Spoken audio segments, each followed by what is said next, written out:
안녕하세요. 저는 순례자 오다연이라고 합니다. 순례자는 하늘나라에 소망을 두고 그 본향을 바라보며 이 땅에서 나그네와 같은 자세로 사는 사람을 말하는데요.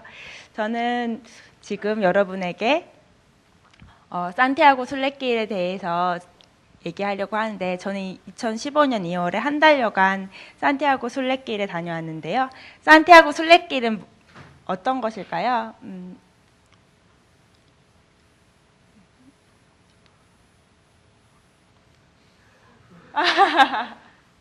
산티아고 순례길은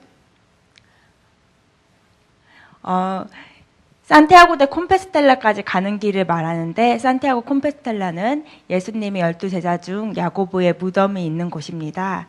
그 곳까지 가는 루트는 여러 가지가 있는데, 그 중에 저는 프랑스 루트라고 프랑스 국경 생장에서부터 산티아고 대 콤페스텔라까지 775km를 걸었습니다. 저는 왜 산티아고 대 콤페스텔라에 가고 싶었을까요? 저는 수많은 스트레스를 작년에 많이 받았습니다. 너무 많이 받아서 그곳에서 벗어나고 싶었죠. 정말 이 스트레스를 벗어나고 싶다. 근데 문득 산티아고에 가고 싶다라는 생각이 드는 거예요. 그래서 그렇게 꿈을 꾸다가 매일 꿈을 꿨어요. 2014년 2월부터 매일 꿈을 꾸다 2014년 9월에 내 생애 처음 여권을 만듭니다. 그리고 2015년 2월에 외국 가는 첫 비행기를 타게 되죠. 그렇게 2015년 2월 19일부터 걷기 시작합니다. 그러나 저는 첫날부터 개고생의 길에 들어서게 됩니다.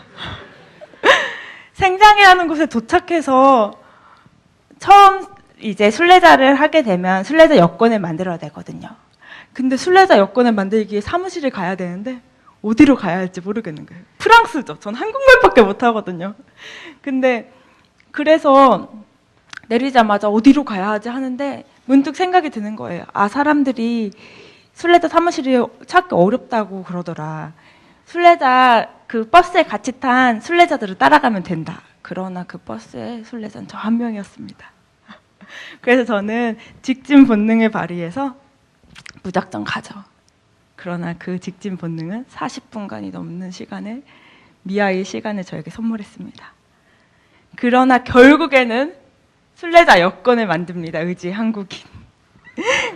그렇게 순례길에 들어서게 되는데요. 순례길에 들어서서는 길을 잃을 염려가 없었어요. 왜냐하면 화살표만 따라가면 됐거든요.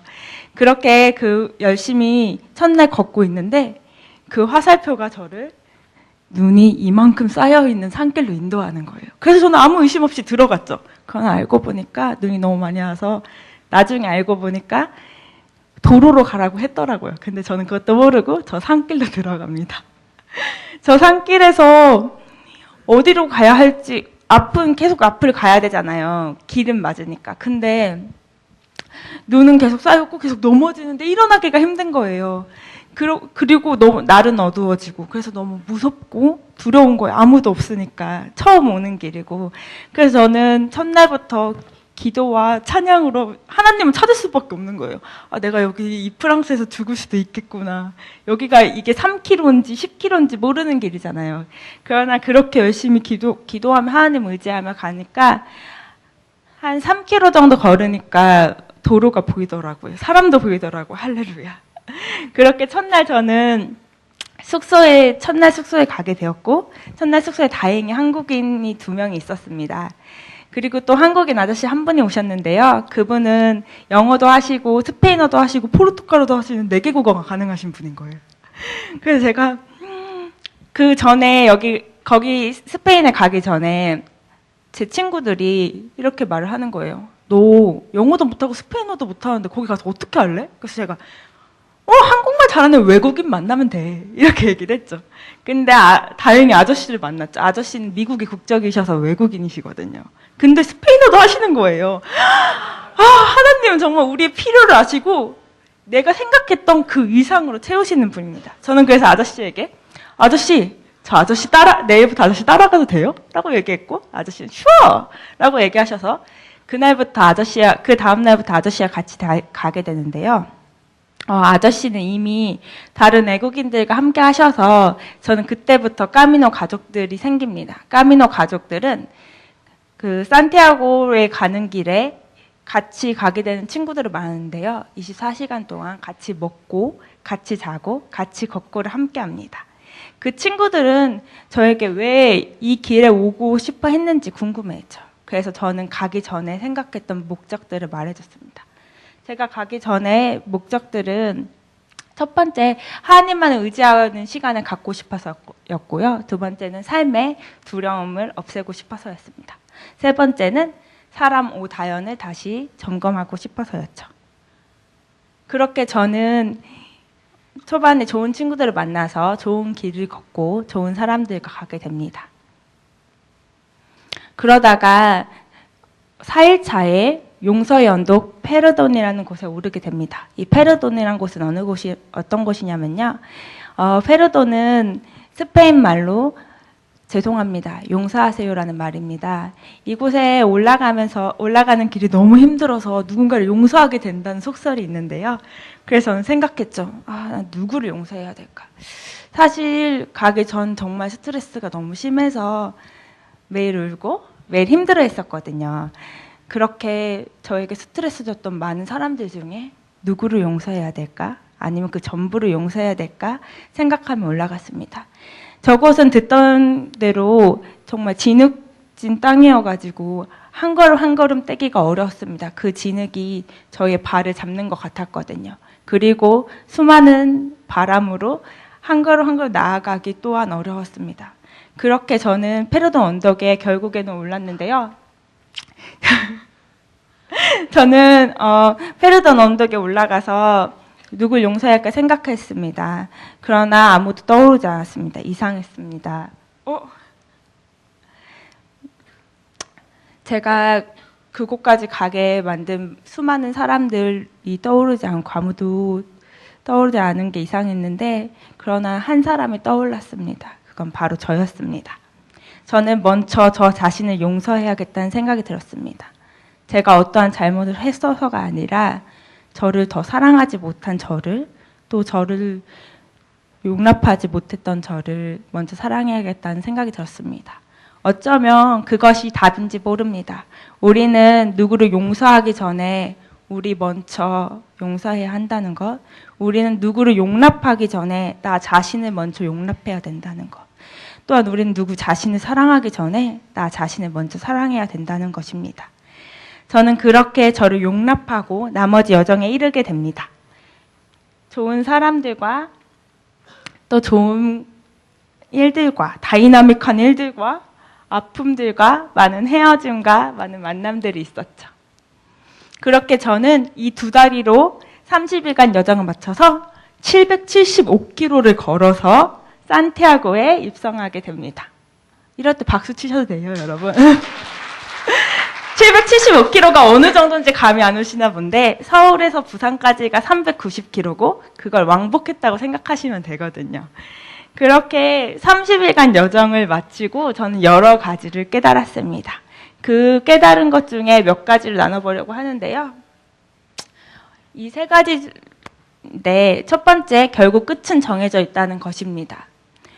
산티아고의 끝은 결국 산티아고 대 콤페스텔라여서 누가 빨리 가든 느리게 가든 결국엔 산티아고 대 콤페스텔라에 도착하게 됩니다.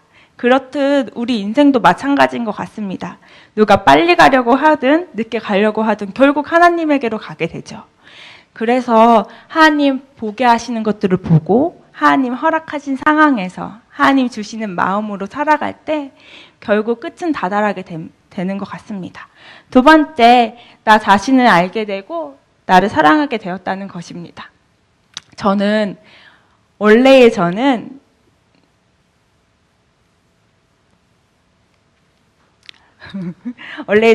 형편없고 능력도 없고 소심한 쪼그리라고 생각했었습니다.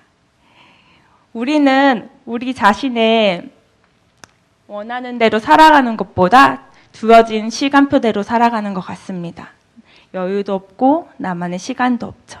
그래서 나 자신을 돌아볼 시간도 없고, 그러니까 옆에 있는 거를 옆에 있는 걸 제가 적어봤는데요. 진짜 저렇게 많이들 살아요. 근데 하나님은 우리를 다 똑같이 만드시지 않았습니다. 우리는 주어진 등급대로 1등급, 2등급, 3등급을 나누게 되죠. 공부를 못하면 나는 왜 공부를 못할까? 왜 이렇게 형편없을까라고 생각하게 됩니다. 그러나 하나님은 우리를 다 똑같이 지으시지 않으셨습니다. 우리는 공부를 못할 수도 있고 공부를 잘할 수도 있습니다. 공부에 국한된 것만은 아닙니다. 우리는 무언가를 못할 수도 있습니다. 그러나 그것보다 더 잘하는 것이 있으니까요.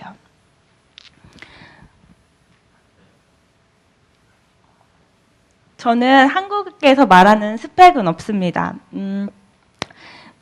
토익 점수도 없고 전 전문대 나왔고요. 자격증도 없어요. 그러나 저는 한국에서 말하는 스펙이 아닌 길에서 저만의 스펙을 발견하게 됩니다. 저는 사람을 따뜻하게 해주고, 아주 따뜻하시죠? 그리고 사람을 굉장히 좋아합니다. 그래서 이렇게 얘기하라고 할 때에도 사실 저는 굉장히 두려워하는 편인데 여러분이 너무 좋아서 여기에 왔고요. 그리고 감성이 좋습니다. 그리고 사람이 했던 말들을 잘 기억합니다. 그리고 어떠한 사건도 그냥 흘려듣지 않죠. 잠시만요. 좀 긴장을 해서. 우리는 자기 자신은 없고 역할이 있는 한국에서 살고 있다고 생각합니다. 전도사님으로서, 학생으로서, 아빠로서, 엄마로서. 그러나 우리는 누구의 내가 아닌 그저 존재 자체로의 나, 하나님 창조하신 나 자신을 먼저 돌아보고 나를 알아야 하는 것을 길에서 발견했습니다. 나의 존재 자체로 너무나 아름다운 사람인 거죠. 옆에 친구들한테 한번 말해줄까요? 너 알고 보니 참 멋있는 사람이구나. 그렇게 생각하지 않을지라도 너 알고 보니 참 멋있는 사람이구나.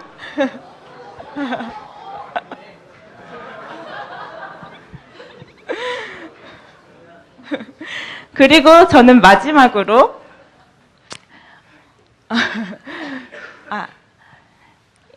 깨달은 것은 나에게서 끝나는 이야기가 아닌 너에게로 가야 한다는 것입니다. 저는 산티아고에 도착해서 RT를 하는데 요한복음 21장 15절 17절 말씀이 와닿았습니다. 그 말씀은 어떤 말씀이냐면 예수님이 부활하신 후 제자들에게 세 번째로 나타나셨던 이야기인데 물고기를 잡고 있는 베드로에게 밥을 차려주시면서 똑같은 질문을 하시죠. 세 번이나. 네가 나를 사랑하느냐? 내 양을 먹여라. 베드로는 아마 예수님을 부인하면서 자기 자신을 알았을 것입니다. 자기 자신이 자신만만했지만 결국 연약한 사람이라는 것을. 그렇게 자기 자신을 아는 베드로에게 예수님은 너 자신을 알았으니 너의 삶을 살라고 말하시지 않죠. 내 양을 먹이라고 말하십니다. 그렇듯 우리는 먼저 우리 자신을 알았더라면 그 이후에 다른 사람에게 하나님의 사랑을 전해야 한다는 것입니다. 제가 간 이 길을 사람들은 까미노 데 산티아고라고 합니다. 산티아고로 가는 길을 말하죠. 저는 까미노 데 다연이라고 부르게 되었습니다. 이 길에서 저 자신을 만났거든요. 여러분도 자기 자신을 발견하고 자기 자신을 알아가는 사람들이 되었으면 좋겠습니다. 그래서 제가 산티아고에서 찍은 사진을 준비했는데요. 그 목장 모임할 때 한 장씩 드릴 거예요. 그 뒤에나 아니면 자기 자신이 자기 자신을 조금 돌아봤으면 좋겠어요. 제가 좋아하는 것, 내가 좋아하는 것, 나는 어떤 사람일까? 우리는 생각하지 않고 주어진 시간표대로 살잖아요. 그러니까 나중에 저 지금 29살이거든요. 29살 돼서 난 어떤 사람이지라는 걸 알게 되었어요. 여러분은 19살, 18살, 17살이잖아요.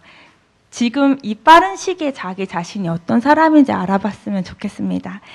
제 여행 이야기는 여기서 끝이고요. 제 이야기 들어주셔서 감사합니다.